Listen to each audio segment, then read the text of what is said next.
tahun ke depan, sektor-sektor yang berkembang itu 3.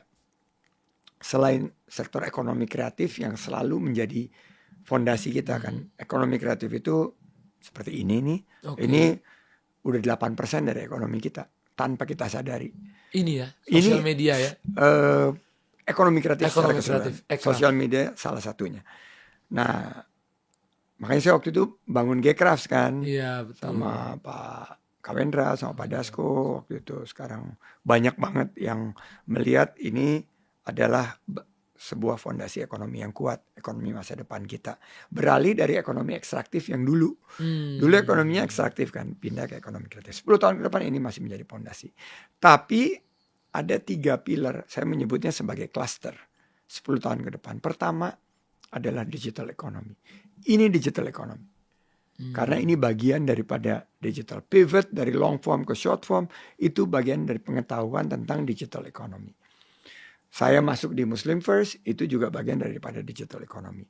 Ini yang akan sangat menarik ke depan. Tapi enggak cukup. Ada 2 lagi yang sangat menarik. Yang kedua adalah green economy. Green economy. Jadi ekonomi-ekonomi yang berkaitan dengan sustainability, dengan keberlanjutan. Bisa itu energi efisiensi dengan pengalihan ke kendaraan listrik misalnya, atau solar panel, atau kita lihat juga energi baru terbarukan lainnya, atau pengelolaan sampah, atau recycle, reuse, reduce, atau kita lihat juga yang berkaitan dengan keberlanjutan lingkungan. Nah itu yang cluster terakhir yang sekarang lagi booming banget. Dan 10 tahun ke depan akan lebih booming lagi.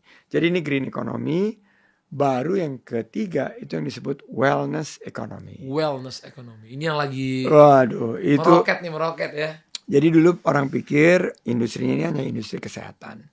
Rumah sakit, pharmaceutical, alat-alat kesehatan, alkes. Tapi sekarang ini bukan hanya kuratif dan rehabilitatif, tapi promotif dan preventif. Apa itu promotif dan preventif? Kalau nggak mau sakit, ya harus berinvestasi di tubuh kita dengan berolahraga. Nggak cukup olahraga, nutrisi. Makanan, minuman. Nggak cukup nutrisi, glowing skincare. Nggak cukup, giginya harus bagus. Alisnya. Terus makanannya yang sehat, nutrisinya ya. Jadi wellness economy itu sekarang sangat luas ya. Dan menjadi bagian daripada pilar pertumbuhan yang lebih sehat, lebih bugar untuk 10 tahun ke depan dan membuat negara kita ini yang akan makin solid.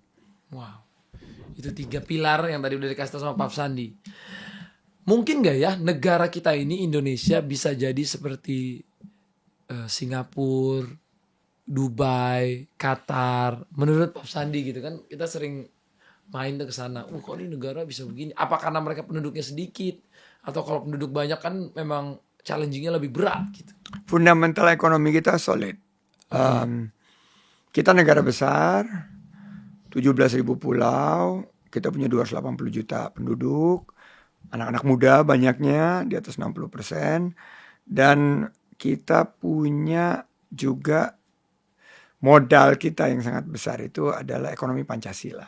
Jadi agak berbeda sama Singapura, Dubai, Qatar gitu kan. Mereka negara pulau, mereka boleh dibilang cukup penduduknya cukup sedikit, terus kelola ekonominya banyak menggunakan pasar keuangan, kapitalistik cenderung. Tapi kita juga punya model ekonomi Pancasila yang menurut saya ini menjadi tawaran baru ya, tawaran jalan tengah daripada sistem pengelolaan ekonomi. Pasal 33 Undang-Undang Dasar kita itu menarik tuh. 2 pilar membangun ekonomi kita tuh asasnya kebersamaan dan kekeluargaan. Itu kan nggak kapitalistik banget gitu. Terus Pak Prabowo sekarang terutama ekonomi rakyat, ekonomi yang berbasis pedesaan. Dan kalau kita lihat kan sekarang semuanya terfokus di perkotaan. Nah Indonesia lagi ngebenerin dulu nih, terutama dari segi anggaran kita sekarang tertekan karena ada harga minyak yang meningkat. Walaupun rasio utang pemerintah kita masih relatif cukup sehat gitu, sekitar 38 hampir 40% dari PDB. Kita dibandingkan negara-negara lain yang udah mendekati 100%, kita masih bijak lah mengelola kita. Nah, kita bisa nyampe ke sana di 2045 dengan 3 prasyarat. Prasyarat pertama itu kita terus membangun infrastruktur supaya kita bisa, jadi infrastruktur yang kemarin lagi digenjot ini jangan sampai berhenti. Pembangunan kita terus bangun, baik infrastruktur fisik maupun infrastruktur SDM kita. Terus kita yang nomor 2 harus invest di education. Dubai, Abu Dhabi, Qatar, Singapura ini adalah center of excellence in education. Mereka invest banget.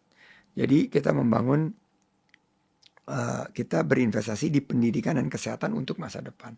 Dan yang ketiga, ini juga menjadi PR buat kita adalah kita harus invest juga di penguatan institusi kita. Jadi institusi-institusi kita seperti civil society. Ini podcast ini bagian daripada civil society.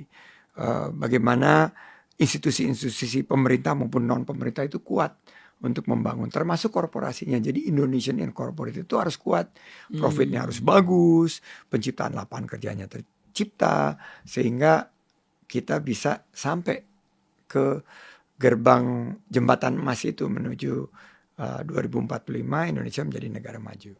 Masya Allah.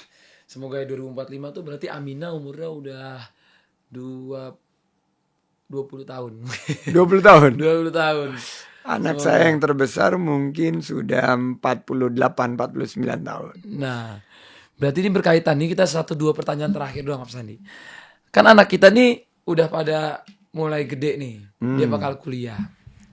Pak Sandi setuju nggak kalau kuliah di luar negeri itu memang lebih baik dari kuliah di tempat kita? Ataupun sebenarnya itu nggak terlalu pengaruh, yang penting gimana pribadinya, menurut Pak Sandi gimana? Kuliah dimanapun baik. Oke.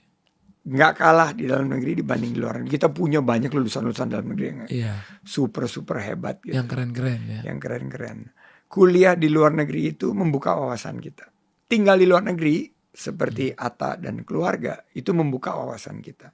Dan saya melihat bahwa kita masih sangat kelompok yang terbatas yang berkuliah itu.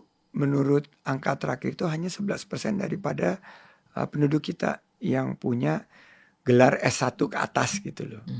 Saya juga belum punya Pak Sandi. Ini baru kuliah. Nah ini harus kuliah juga. Baru kuliah. Kemarin umur baru masuk kuliah umur 28-29. Saya kemarin sekarang lagi berjalan.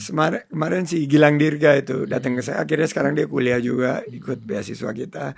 Dan mudah-mudahan Atta segera selesai Aku selesai kuliahnya. segera. Nanti S2-nya apa ikut arahan Pak Sandi? Boleh.